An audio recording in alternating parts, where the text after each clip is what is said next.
How do you graph y equals x squared plus 4x negative 1?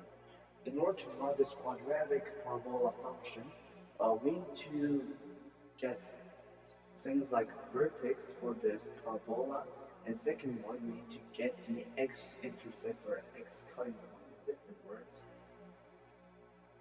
Sorry, intercept, and finally we need to get what y-intercept is in order to draw this parabola. Now let's get started by getting all these three values and let's actually plot them on this xy coordinate. So first of all, let's get what vertex is. In order to get the vertex of a quadratic function, we need to complete it into perfect square form. So let's do that. So y equals to x squared plus 4x. In order to make a perfect square, we need to add 4 because that makes x plus 2 perfectly squared up. And since 4 wasn't even here on that expression, we need to minus the 4 again and just put the rest of that constant negative 1 there. And let's simplify that. So it'll become x positive 2 squared negative 5. So negative 2 comma negative 5 is going to be the vertex point for this parabola. So let me plot that here. Negative 2 comma 1, 2, 3, 4, 5. Negative 5 is about here. So this is where it's going to have a vertex point there. And second of all, let's get the x-intercept.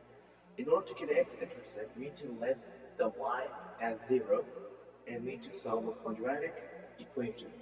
So let's get started. So x squared positive 4x negative 1 is 0. And we need to use a quadratic formula. Since it's not factorable, we need to use a quadratic formula in order to get the x values. So x should be negative 4 plus minus root 20 over 2. I've just calculated my brain a little bit faster. Now if you actually simplify much further, it'll become negative 4 plus minus 2 root 5 over 2, and 2 will cancel each other, which will make negative 2 plus minus root 5. Now, therefore, x will become negative 2 positive root 5, or x will become negative 2 minus root 5. And now let's actually put them to decimal points. Negative 2 positive root 5 is about, root 5 is about, um, it's about 2.24. Yeah, it's about 2.24, so it'll be roughly about negative 2 plus 2.24. If you calculate them, let me actually put more gap there since there's no space. It will become positive 0.24. Yeah, it'll become positive 0.24. And negative 2 negative root 5 is roughly about negative 2 negative 2.24. I've rounded up to 2 decimal points just to keep that in mind. And if you calculate them, it'll become negative 4.24. And that's also 2 decimal points. Now let's actually plot them onto the x-axis, right? So 0.24 is about here, and negative 4.24 is about here. Yeah, and that is the x-intercept, and now let's get the y-intercept finally. Y-intercept is really easy because we can just basically get what the y-intercept is by just looking at the expression.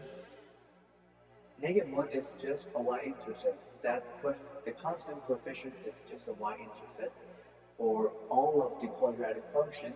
So therefore, negative 1 is going to be the y-intercept. And now let's actually connect those 4 dots, 4 points, and let's graph sketch the quadratic function.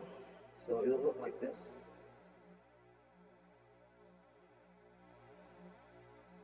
That's how it's going to look like.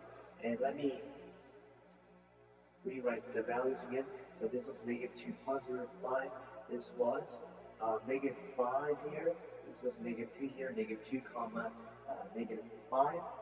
And the y-intercept was negative 1 here. And this is how you draw y equals x squared positive 4x negative 1 by getting those three values.